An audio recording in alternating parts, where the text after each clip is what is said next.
Let us start with chemical equilibrium. Now, what is meant by equilibrium? Equilibrium is a stage at which rate of two opposing processes become equal.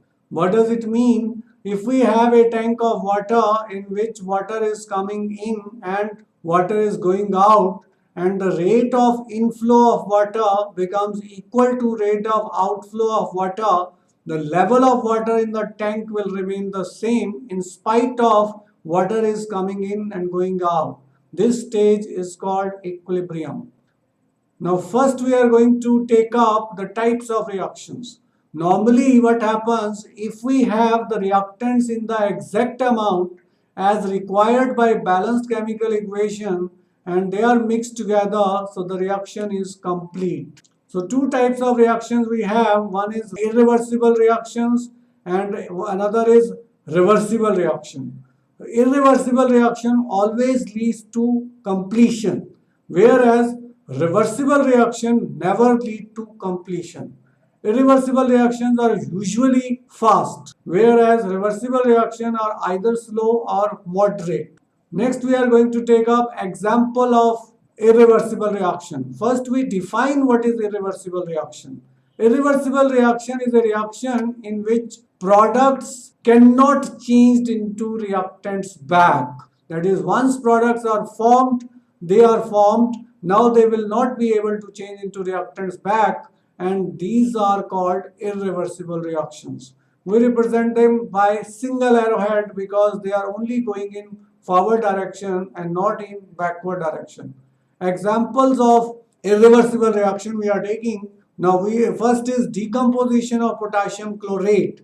This is also method of preparation of oxygen gas. When we heat potassium chlorate, it completely dissociates into potassium chloride and oxygen gas. The reaction is complete, so it is irreversible reaction. And potassium chloride cannot combine with oxygen to form KClO3. That is the reason that it is irreversible reaction. Similarly, decomposition of N2O5, N2O5 decomposes to form nitrogen dioxide, which is brown in color, plus oxygen is formed. And on heating, products are formed. Products don't change into reactants back.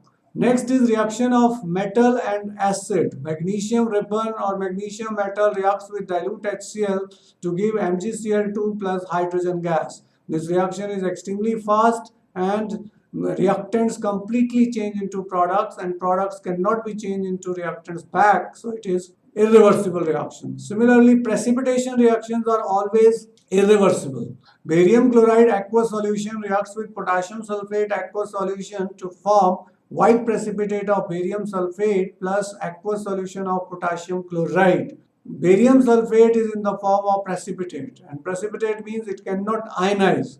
Because it cannot ionize, so it cannot combine with potassium chloride to form reactants back. So this reaction is irreversible reaction and they are complete. Now combustion reactions are irreversible reactions because they are very fast and they completely change into products. Here ethylene is getting burnt in presence of oxygen to form carbon dioxide and water. So combustion reactions are exothermic and irreversible in nature because products cannot change into reactants back. Now we are taking example of reversible reaction. First we define reversible reaction, those reactions in which products can change into reactants back at the same time are called reversible reactions. They are representing by double arrowhead because their reactions are going in forward direction as well as backward direction. For example, dissociation of HI. HI gas dissociates to form hydrogen gas plus I2 gas. Hydrogen gas combines with I2 gas to form HI back. So HI changes to H2 plus I2. This is called forward reaction. And when H2 gas and iodine gas combine together to form HI gas back, this is backward reaction. Formation of PCl5. PCl3 gas plus Cl2 gas gives you PCl5 gas. PCl5 gas will decompose to form PCl3 gas plus Cl2 gas, so it is reversible reaction. Synthesis of ammonia is also a reversible reaction. Nitrogen reacts with 3 moles of hydrogen to form 2 moles of ammonia. And 2 moles of ammonia simultaneously decompose to form 1 mole of nitrogen and 3 moles of hydrogen. Dissociation of sulfur trioxide. Sulfur trioxide dissociates to form sulfur dioxide or oxygen. and sulfur dioxide and oxygen combine to form sulfur trioxide back. Dissociation of N2O4. N2O4 is colorless. Nitrogen dioxide is brown gas. So colorless N2O4 gas changes to brown gas NO2. And NO2, 2 moles of NO2 gas can combine to form N2O4 back. So this is also an example of reversible reaction. Till now we were taking the reactions of gaseous. Now we are taking reactions of liquid. So acetic acid reacts with ethyl alcohol to form ethyl acetate, which is called ester, plus water liquid is formed. So this is a esterification reaction in which reactants are changing into products. Now this ester reacts with water and gets hydrolyzed to form acetic acid and ethyl alcohol back, and therefore this is called reversible reaction. Now these are examples of homogeneous equilibrium. What do you mean by homogeneous equilibrium? Here the reactants and products are in same physical state. When reactants and products are in same physical states, means all are gases or all are liquids, then it is called homogeneous equilibrium. Next, we are taking law of mass action. It was invented by Gutenberg and Veзе in 1863.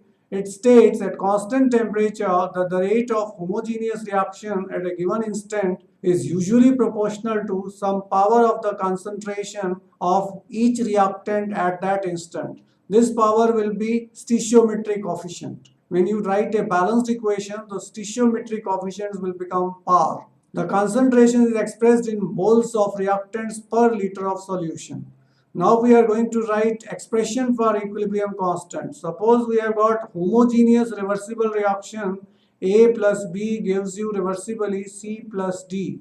So by applying law of mass action in this reversible reaction, rate of forward reaction is directly proportional to the reactants, that is A raised to the power 1 into B raised to the power 1. This square brackets represent molar concentration. So we say molar concentration of A raised to the power 1 and molar concentration of B raised to the power 1. If you want to change the sign of proportionality with sign of equality, we have to introduce a constant. This is K1. So rate of forward reaction is equal to K1 into A raised to the power 1 and B raised to the power 1. K1 is rate constant for forward reaction. Similarly, rate of backward reaction or reverse reaction is directly proportional to molar concentration of C and molar concentration of D raised to the power 1 because their coefficients are 1 in the balanced equation.